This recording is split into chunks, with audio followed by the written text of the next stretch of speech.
El Ministerio de Trabajo de Yolanda Díaz lleva meses bloqueando el acceso de los ciudadanos a informes sobre los efectos del salario mínimo en la creación de empleo que no le gustan a ese Ministerio de Trabajo. Pero hace unos días les ha filtrado esos informes a los medios de comunicación afines para que nos cuenten y nos resuman de manera tergiversada y manipulada el contenido de esos informes. Nada para los ciudadanos, todo para los medios de comunicación / propaganda que les sean afines e instrumentales al gobierno de turno. Veámoslo. Escándalo en el Ministerio de Trabajo de Yolanda Díaz por el uso y abuso de informes técnicos que se instrumentalizan no para evaluar la calidad de las políticas públicas aplicadas por ese ministerio, sino para validarlas con respecto a la ideología predominante dentro del mismo. Pongámonos en antecedentes. En el año 2019, el gobierno, en aquel entonces del PSOE, pero con la presión parlamentaria de Unidas Podemos, subió el salario mínimo interprofesional en España hasta 900 euros mensuales en 14 pagas. Se trató de una subida del salario mínimo superior al 20% que hacía temer que pudiese conllevar una destrucción de empleo. A la hora de decidir si subes o no subes el salario mínimo, hay que poner sobre la mesa no solo los beneficios de la medida, por ejemplo, los mayores salarios para quienes perciben el salario mínimo, sino también sus costes sociales, por ejemplo, la destrucción de empleo, por ejemplo, la caída de horas trabajadas, etc. Si la medida tiene muchos beneficios y pocos costes, o si tiene no muchos beneficios, pero tampoco demasiados costes y el saldo aparentemente es positivo, pues entonces podría haber justificación desde el lado de la eficiencia económica, desde el lado de la ética es otra cuestión, pero sí desde el lado de la eficiencia económica, para subir el salario mínimo. Ahora, si los costes son mucho mayores que los beneficios, entonces no parece haber justificación para adoptar esa medida. Pero en cualquier caso hay que medir los beneficios y los costes, si no estamos legislando a ciegas. El gobierno, sin embargo, no evaluó nada. En el año 2020 y en el año 2021 siguió subiendo el salario mínimo interprofesional sin siquiera haber tratado de medir cuál había sido el efecto en la creación de empleo de la subida del salario mínimo de 2019.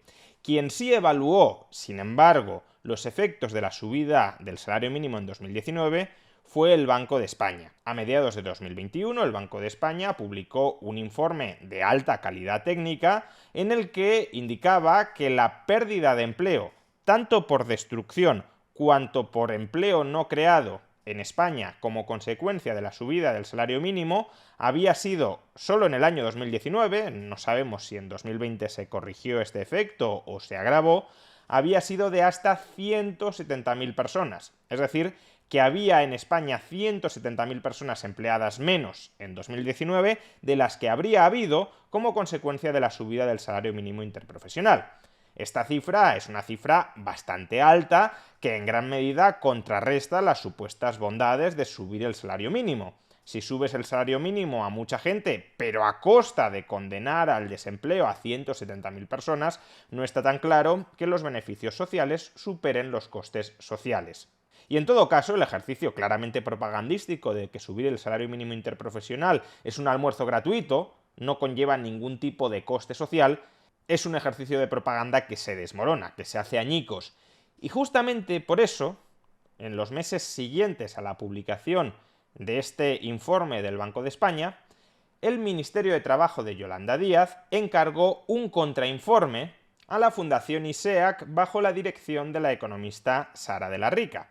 La economista Sara de la Rica podrá tener su ideología, que probablemente no sea una ideología demasiado liberal, pero es una economista honesta que intenta hacer su trabajo también con un elevado rigor técnico. De modo que su elección por parte del Ministerio de Trabajo para redactar un contrainforme, o al menos un informe complementario al del Banco de España, para disponer de evidencia empírica más variada sobre los efectos del salario mínimo en 2019, no fue, en principio, una decisión sectaria, una decisión que aparentemente buscara instrumentalizar los fondos del Ministerio de Trabajo para financiar la propaganda ideológica de ese ministerio.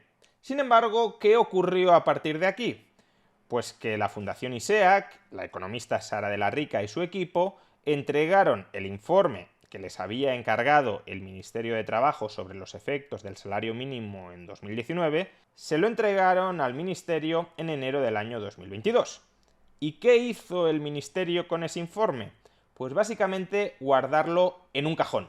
El informe, a pesar de que había sido pagado con dinero público y que por tanto es un informe de todos los españoles, o así debería serlo, no se publicó en ningún momento, y no porque nadie le inquiriera al Ministerio para que lo publicara. En el mes de marzo, por ejemplo, la diputada de Ciudadanos, María Muñoz, reclamó a la ministra de Trabajo que publicara ya ese informe, que lo sacara del cajón en el que estaba metido. Más adelante, el Instituto Ostrom de Cataluña llegó a pedir al Ministerio formalmente que le entregara ese documento que obraba en su poder. Y todos estos intentos fueron absolutamente infructuosos. El Ministerio no soltaba ese informe que ya había sido entregado, ya había sido pagado y que constituía una relevante evidencia empírica complementaria a la que había presentado el Banco de España sobre los efectos de la subida del salario mínimo en el año 2019.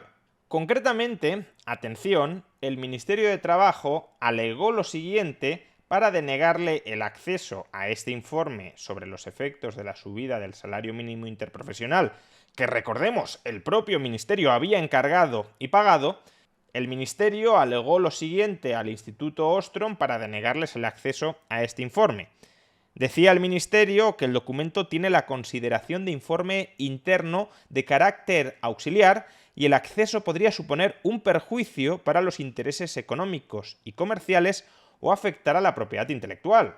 Cuando, por cierto, la economista Sara de la Rica, la autora del informe o la directora del equipo que ha elaborado el informe, decía públicamente que por favor lo publicaran ya. Por tanto, la propiedad intelectual no era, desde luego, un obstáculo para publicar este informe que un think tank liberal como el Instituto Ostrom estaba reclamando al Ministerio de Trabajo que publicara. Pues bien, el Instituto Ostrom no se quedó aquí, sino que interpuso una reclamación en el Consejo de Transparencia para exigir al Ministerio de Trabajo que dejara de bloquear el acceso público a ese informe.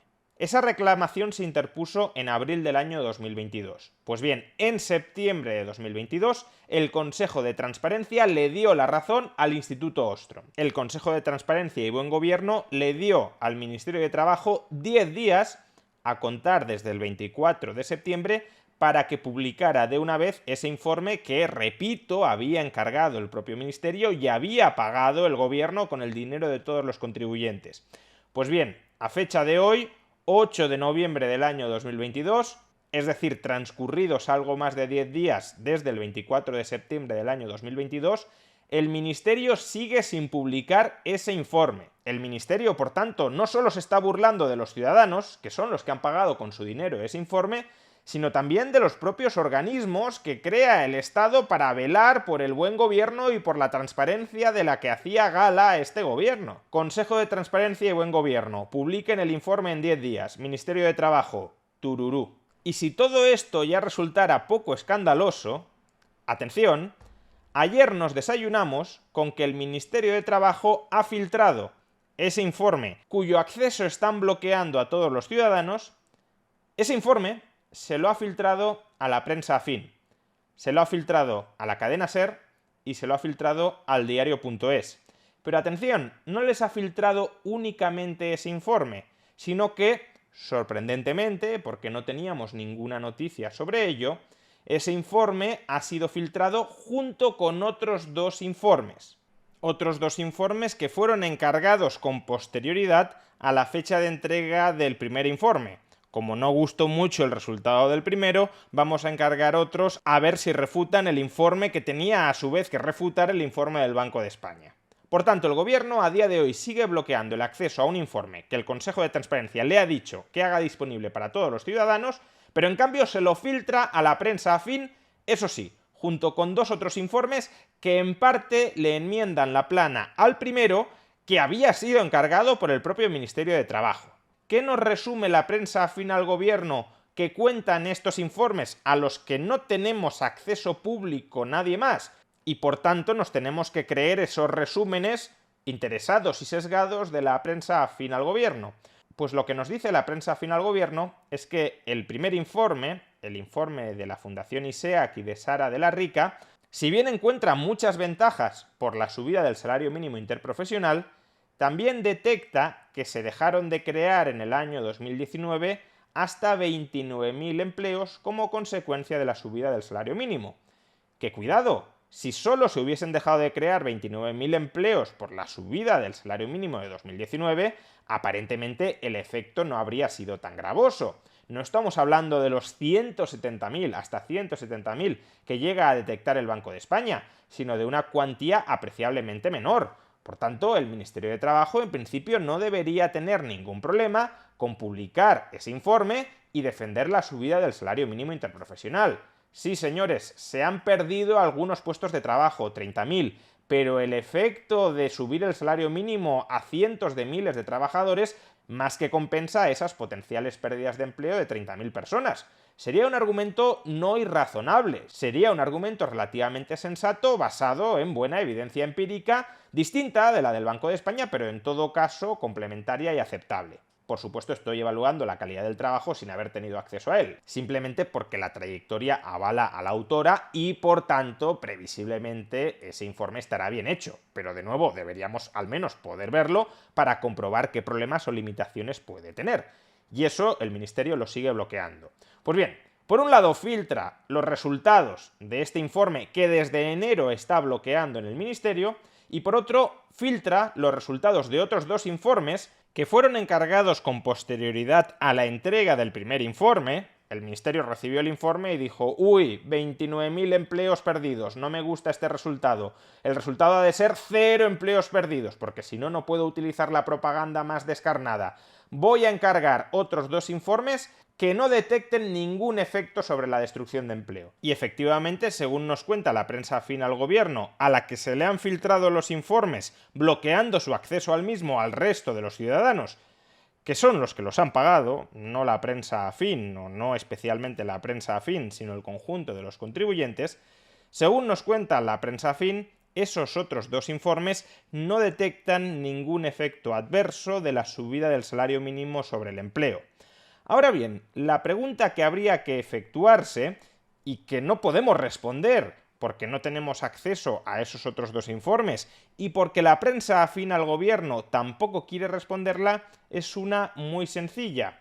Esos otros dos informes que evalúan los efectos del salario mínimo, ¿se han dedicado siquiera a buscar, a evaluar los efectos que tiene el salario mínimo sobre el empleo? Porque todo apunta a que no lo han hecho. Es decir, que la prensa afín al gobierno, precisamente porque no tenemos acceso a esos informes y no podemos verificarlos con nuestros propios ojos, nos está transmitiendo una información deliberadamente errónea. No es lo mismo no haber encontrado efectos sobre el empleo porque no se han buscado, a haber encontrado que no hay efectos sobre el empleo porque se han buscado y se han descartado.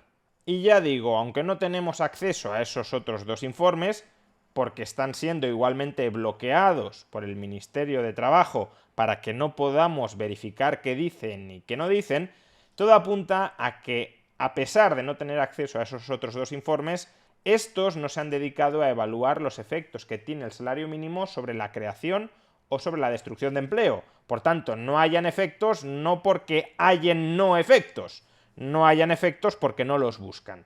Y así es, por tanto, como el Ministerio de Trabajo de Yolanda Díaz despilfarra el dinero de los contribuyentes españoles no en encargar informes que evalúen las políticas públicas que adopta ese ministerio, en cuyo caso estaríamos ante un uso muy razonable de ese dinero público, dado que conviene saber si determinadas políticas públicas dan buenos o malos resultados. Si dan buenos resultados, aplicarlas; si dan malos resultados, no aplicarlas.